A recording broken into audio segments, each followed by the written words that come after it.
Sister. Berhubung banyak yang minta saya untuk flashback chapter, akhirnya saya pilih ke scan di mana Chunyewon mengacak-ngacak kekaisaran. Scan Flame Kilin. Saat ini level kekuatan Chunyewon sudah berada di tahap akhir Supreme Master.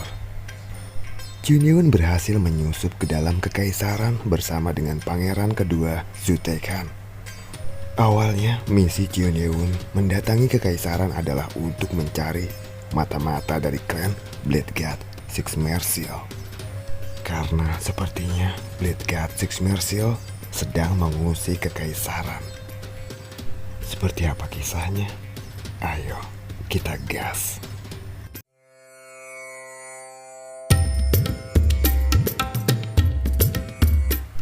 Di langit, bulan purnama yang bersinar tertutup awan. Saat itu masih sore ketika lentera kekaisaran masih seluruhnya menyala. Ada banyak bangunan yang terletak di dalam istana naga, dimulai dengan istana permaisuri dan para selir. Ada juga bangunan-bangunan yang diperuntukkan bagi anggota dewan kekaisaran. Lalu terlihat sebuah kastil di sisi bagian timur. Itu adalah tempat para Kasim Tombak Timur tinggal. Letaknya tidak jauh dari ruangan makan mereka. Terlihat sekitar 10 orang sedang menuju bagian dalam dari kastil Tombak Timur. 9 orang dari mereka berpakaian sebagai Kasim Tombak Timur dan 1 orang mengenakan seragam perwira militer bertatahkan emas. Itu adalah Chunyewon. Mereka bersepuluh berjalan beriringan memasuki kastil.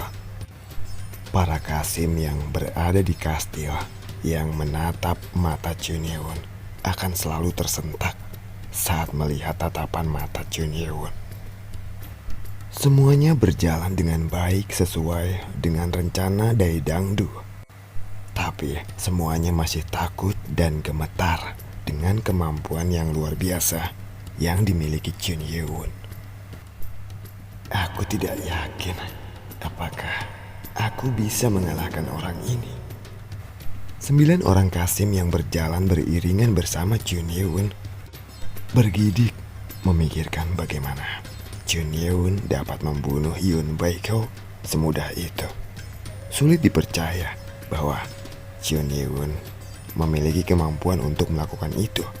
Tidak menyadari apa yang sedang dialami oleh 10 orang ini, ada seseorang dengan antusias menyatakan, "Pasti sang pemimpin akan sangat senang mengetahui bahwa seorang master seperti dia membantu kita." Berbeda dengan Kasim yang lainnya, Dai Dangdu sangat senang karena dia berhasil melakukan sesuatu kali ini. Dia berpikir bahwa dia akan sangat dihargai karena dia berhasil mengundang pendekar Supreme Master yang belum pernah dicapai oleh siapapun di kekaisaran. Dia ini berisik sekali sih. Ini adalah pertama kalinya Chunyewon menemukan seseorang yang banyak bicara seperti Hyeobong. Dia sudah mencoba untuk mengabaikan kata-katanya, tetapi ternyata sulit untuk mengabaikan tawa yang melengking seperti itu. Saat dia mulai kesal, mereka bersepuluh telah tiba di sebuah bangunan. Sepertinya disitulah Kasim dari Tombak Timur tinggal dan bertugas. Di sana tempatnya. Sebuah rumah besar terstruktur terlihat di tempat yang ditunjuk oleh Dai Dangdu. Bahkan di dalam istana kekaisaran, manor seperti itu masih dianggap dalam skala besar. Itu membuktikan betapa tak terelakkannya kekuatan yang dimiliki oleh Tombak Timur. Manor itu sepertinya bisa menampung 2-3 ribu orang. Sepertinya kata-kata yang mengatakan bahwa istana kekaisaran Daimyong dipenuhi dengan Kasim tidak salah sama sekali.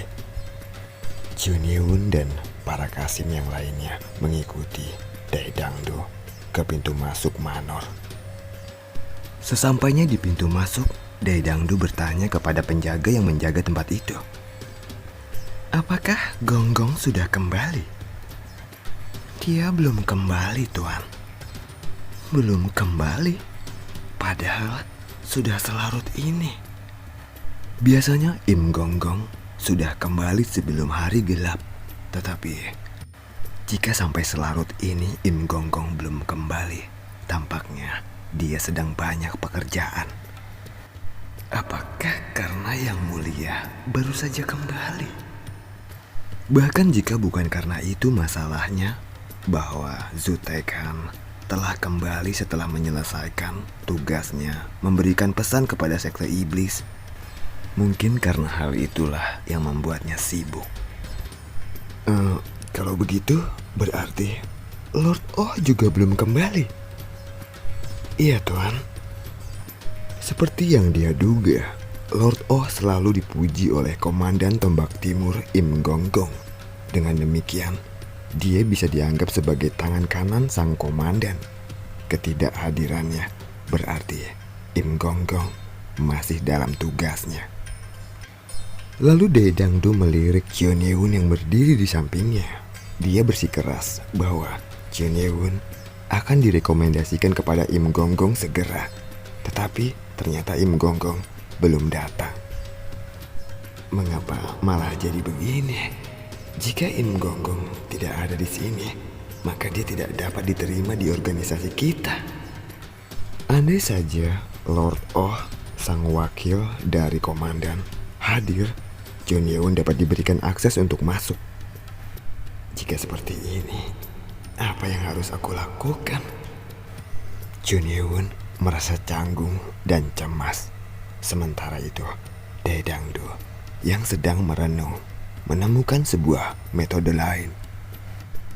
Aha, jika demikian akan lebih baik jika aku membawanya ke Tetua Gum dan memberitahu dia. Tidak mungkin kan Gonggong akan menentangnya. Tetua Gum adalah tangan kiri Im Gonggong dan bertanggung jawab atas urusan internal rumah timur dan rumah tamu. Saat pagi hingga sore hari, dia akan tinggal di rumah timur. Tetapi dia akan berakhir di rumah tamu saat malam hari. Akan lebih baik baginya untuk berbicara dengan tetua yang selalu tinggal di rumah tamu. Tuan, Gonggong belum kembali. Jadi jika Anda tidak keberatan, mengapa kita tidak pergi menemui Tetua Gum di ruang tamu? Chion Ye-won mengangguk saat Daedangdu bertanya dengan hati-hati kepadanya. Tidak ada alasan baginya untuk menolak, karena dia bisa melihat dengan baik apa yang ada di aula tamu. Merasa beruntung karena tidak ada penolakan dari Chion Ye-won, Daedangdu segera meminta Chion Ye-won untuk mengikutinya. Silakan, kita akan ke arah sini, Tuan. Dia mengatakan bahwa ruang tamu tidak jauh. Namun, Chion Ye-won yang sedang menuju ke sana tiba-tiba berhenti dan menatap ke suatu tempat, merasakan ada sesuatu yang aneh. Ada apa, Tuan? Daedangdu bertanya padanya. Tapi Chion Ye-won yang sedang melihat ke suatu tempat dengan serius tidak mau repot-repot menjawab pertanyaan itu. Energi campuran macam apa ini? Chion Ye-won merasakan energi asing yang membuatnya merasa sangat terganggu.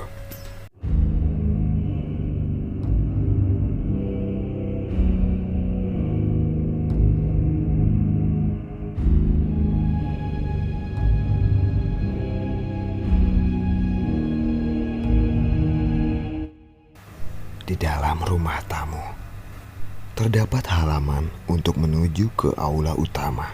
Terlihat ada 30 orang berdiri sambil saling berhadapan.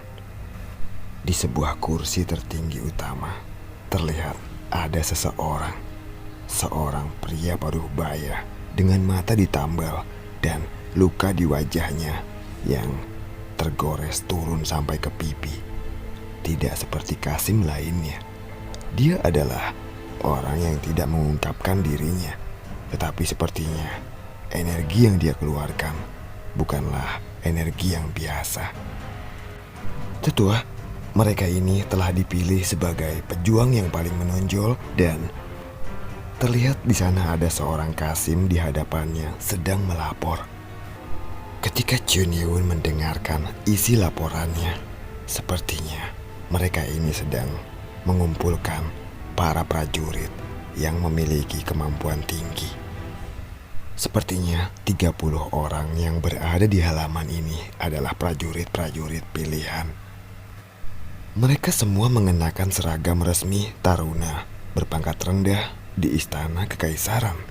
Tetapi masing-masing dari mereka dikatakan memiliki energi yang lebih baik daripada prajurit bertingkat tinggi. Namun ada satu orang yang diperhatikan Chun Ye-won. Chun Ye-won memperhatikan seorang pria dengan wajah muram dan sedang ketakutan. Dia tidak lain adalah Heo Bong. Dia tampak tegang dan berkeringat. Tidak seperti biasanya. Heo Bong, apa yang dia lakukan di sini? Heo Bong selalu berhasil mengikuti Chun Ye-won kemanapun dia pergi. Dia mencoba mengikuti jejak yang lainnya, mencoba menyusup ke istana kekaisaran sebagai mata-mata. Dan ternyata dia berhasil masuk dan menyusup ke istana kekaisaran. Anak Dajjal, mengapa dia selalu melakukan hal yang tidak berguna sih? Berbeda dengan Chun Ye-won yang sedang mengawasinya dari kejauhan, Heo Bong mencoba melakukan kontak langsung dengan seseorang dan berhasil masuk ke istana sebagai anggota Tombak Timur. Dalam beberapa hari ini, Heo Bong bertindak seperti penjaga kekaisaran yang sempurna yang memeriksa mata-mata di sekitar. Dia berpikir bahwa sesuatu yang hebat akan terungkap dan memasuki lokasi Tombak Timur dengan penuh semangat. Sayangnya, Heo Bong ditangkap oleh salah satu Tombak Timur. Bahkan sebelum dia bisa menggali informasi tentang mata-mata, dia ingin memberitahu Chun Ye-won, tetapi tidak mungkin mereka bisa menghubungi satu sama lain tentang bagaimana keadaannya saat ini. Energi internal orang-orang di sekitarnya dirasakan tidak normal, dan dia bahkan tidak bisa menebak seberapa kuat tetua Kum ini, orang yang duduk di tengah aula di hadapannya. Bagaimana caranya aku bisa keluar dari sini? Mendengar rencana mereka, sepertinya melarikan diri dari sini akan menjadi tugas yang sulit. Itulah sebabnya Heo Bong memutuskan untuk mengintip setiap kesempatan dan melarikan diri. Di sisi lain, Kasim yang bernama Kum, yang tampaknya menjadi petinggi di aula utama, sedang berpikir keras. Dia terus saja menyentuh luka di pipi kanannya yang tampaknya itu bukan luka lama. Sepertinya luka itu baru saja terjadi kemarin. Sial, aku bahkan tidak tahu di mana lokasinya. Bagaimana caranya aku membuat rencana? Rencana awalnya adalah untuk menemukan solusi setelah menemukan lokasi mata-mata yang sebenarnya. Tapi di sisi lain, hubungannya dengan pangeran pertama, Zhu Taiyun, juga semakin kuat. Namun, dia merasa sakit hati ketika Pangeran Zhu Taiyun keberatan dengan usulannya untuk mempercepat rencana tersebut.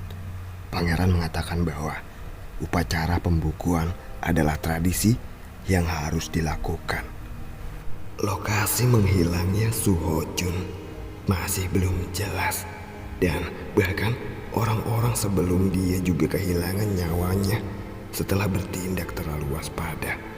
Apakah mereka mencoba bekerja dengan tergesa-gesa karena ujian yang akan datang? Begitu misi penggeledahan yang akan dilakukan malam ini selesai, dia tidak akan lagi berada di istana kekaisaran dan waktu yang dia habiskan akan sia-sia. Sebanyak inilah prajurit terampil yang mampu saya kumpulkan, Tetua Kum. Lamunan tetua Kum berakhir setelah mendengarkan laporan dari orang ini. Setelah melapor, Kasim itu memandangnya seolah-olah dia sedang menunggu semacam jawaban. Namun, tetua Kum tampak tidak sedang pada tempatnya, membuat ekspresi seolah-olah dia sedang dalam kebingungan.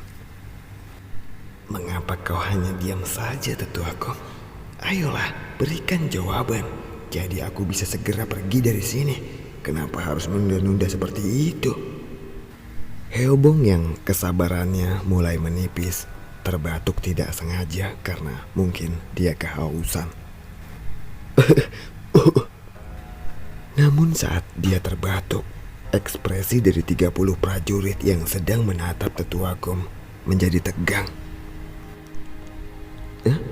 Mengapa? Apa yang terjadi? Heobong kebingungan karena melihat mengapa ekspresi mereka berubah. Tapi tidak lama kemudian, akhirnya dia mengerti apa alasan semua itu terjadi. Tetua Kum segera bangkit dari tempat duduknya. Dia lalu melihat ke sekeliling dan membuka mulutnya, berbicara dengan suara rendah. Siapa itu? Siapa yang baru saja batuk?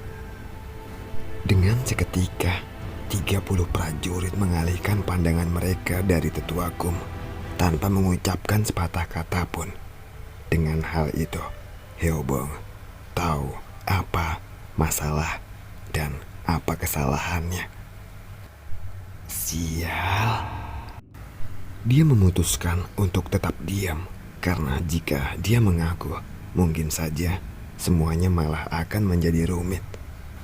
Tapi sepertinya tetua Kum tidak merasa puas. Lalu dia bertanya sekali lagi. Siapa yang baru saja terbatuk? Bagi Heobong, ini semua tidak masuk akal. Dia tidak pernah menduga bahwa ada seseorang yang akan marah mendengar suara batuk. Kampret, orang tua itu... Dia itu kenapa sih? Apa urat sarafnya ada yang putus? Namun dia mencoba berpura-pura seolah-olah dia tidak tahu. Tapi 30 prajurit, mereka semua menoleh ke arah Heobong. Kampret, dasar orang-orang gak setia kawan. Karena hal itu, tetua Kum menatap Heobong. Heobong mulai berkeringat dingin. Hanya karena dia terbatuk, mengacaukan seluruh rencananya. Heobong yang khawatir untuk sementara waktu berduka atas rencananya yang hancur. Tapi dia masih menundukkan kepalanya agar tidak ketahuan bahwa dia adalah mata-mata. Aku minta maaf, tetua. Ketika Heobong meminta maaf, Kasim di sebelah tetua Kum memperhatikan dan mencoba menenangkan tetua Kum. Dia tahu betapa tidak nyamannya para prajurit yang berada di sana. Tetua Kum adalah tipe orang yang selalu melampiaskan amarahnya pada bawahannya. Tetua, namanya adalah Mucung. Dia diundang ke sini untuk makan pertama kalinya hari ini. Jadi mungkin dia masih belum tahu tentang sopan santun di sini. Jadi tolong, kuharap sebelum Kasim itu dapat menjelaskan dan menyelesaikan masalah ini, tetua Kum memotong kata-katanya. Apa kau bilang? Jadi dia ini adalah seorang pemula? Ini buruk. Seorang tetua sedang berjuang saat ini. Bagaimana dia bisa terbatuk? Dasar bodoh. Asam. Heobong berpura-pura meminta maaf. Dia membungkuk lebih jauh dan berbicara dengan nada keras. Maaf, tetua. Saya mohon, maafkan saya. Dia tahu bahwa situasinya akan memburuk, apalagi di dalam unit Tetua Kum adalah situasi yang paling menyedihkan baginya. Dia merasa benar-benar ingin keluar dari sini dan meredakan amarahnya. Hanya karena tetua tetap tenang, bukan berarti kau bisa menyingkirkan semua aturan militer di kepalamu. Apalagi kau ini adalah seorang pemula. Benar-benar menyedihkan. Hei, seseorang, tolong katakan padanya bahwa anggota Tombak Timur bukanlah tempat di mana seorang pemula dapat bergabung. Di dalam telinga Heobong itu terdengar sudah kelewatan. Kata-katanya sungguh tidak menyenangkan, hanya karena batuk yang tidak disengaja. Lalu Tetua Kum yang tadi duduk di kursinya segera melesat terbang ke arah Heobong dan mencoba mencengkeram kepala Heobong. Tapi Heobong yang sedari tadi merasa cemas dan gelisah segera bergerak seketika dan mundur beberapa langkah. Heobong menghindari cengkeraman yang datang ke arah kepalanya itu. Berani-beraninya kau menghindari hukuman dariku. Karena Heobong berhasil lolos dari serangannya, kemarahan Elder Kum meningkat. Dia meningkatkan energi internal di kedua tangannya, lalu dia melepaskannya ke arah Heobong. Heobong tidak dapat memahami gerakan itu dengan mata telanjangnya. Wajahnya berkerut dan seperti ada paku tajam yang menembus dadanya.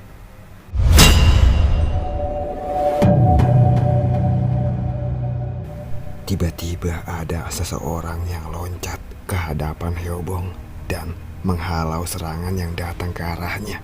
Meskipun dihormati sebagai seseorang yang kuat, serangannya dengan mudah diblokir dan orang itu segera menyerang balik Tetua Kum.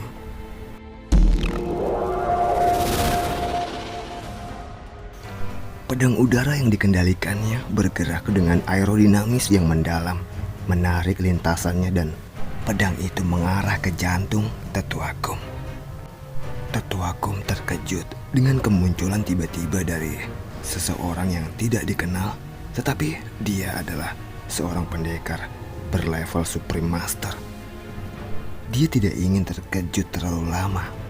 Tetua Kum segera mencoba menggunakan jurus ringan tubuhnya untuk menghindari lintasan pedang udara yang datang ke arahnya. Teknik pedang yang dimilikinya sangat bagus. Ilmu pedang yang luar biasa, terdiri dari 24 pedang, berhasil menggerakkan Tetua Kum tanpa sedetik pun membiarkannya untuk bernafas. Tetua Kum harus terus bergerak untuk menghindari pedang itu. Tak pelak, pedang akhirnya berhasil menyerempet dahinya. Tubuhnya yang sudah berada pada sudut yang tidak mengenakan semakin membungkuk ke belakang saat pedang mengarah ke jantungnya. Ini pertama kalinya aku menghadapi serangan seperti ini. Pada umumnya tidak mungkin untuk mengenai sesuatu dan membuatnya langsung memantul kembali. Namun, Tetua Kum menunjukkan gerakan yang begitu mutakhir. Semua orang yang menyaksikan gerakannya terheran-heran, kecuali orang yang menggerakkan pedang itu. Dia hanya tersenyum menyeringai. Dia menyeringai saat menyerangku. Tunggu saja, akan kubalas. Tetua Kum juga sudah siap menancapkan senjatanya ke jantung orang itu. Sepertinya kau ingin membalasku. Ayo, silakan, bidik aku. Melihat ekspresi orang itu, Tetua Kum terkejut. Seolah-olah dia memang sudah memperkirakan niat Tetua Kum untuk mengincar jantungnya. Orang itu membidik pergelangan tangan Tetua Kum. Dia mengangkat tangan kanannya untuk menariknya mendekat dan menjatuhkannya. Tetua Kum yang sudah siap menggunakan tangan kanannya untuk menyerang orang tak dikenal itu, namun kekuatan serangan orang ini tampaknya jauh di luar imajinasinya. Serangan orang itu cukup kuat untuk mematahkan lengan Tetua Gum dan merobek kulitnya saat dia hendak menyerang. Tetua Gum menjerit dan menggerutu saat rasa sakit karena tulangnya patah dan lengannya terlepas membanjiri tubuhnya. Itu sangat menyiksanya, tetapi Tetua Gum menahannya dan mundur 10 langkah. Sambil memegang pergelangan tangannya yang berdarah-darah, dia memelototi orang tak dikenal itu. Prajurit emas. Orang itu menggunakan jubah emas. Heobong yang hampir mati terkejut ketika dia melihat orang di hadapannya. Matanya melebar saat melihatnya. Jika bukan karena 24 pedang yang dia lihat sebelumnya, dia tidak akan bisa menebaknya. Yang mulia, orang yang menyelamatkannya itu tidak lain adalah Jun Ye Wun.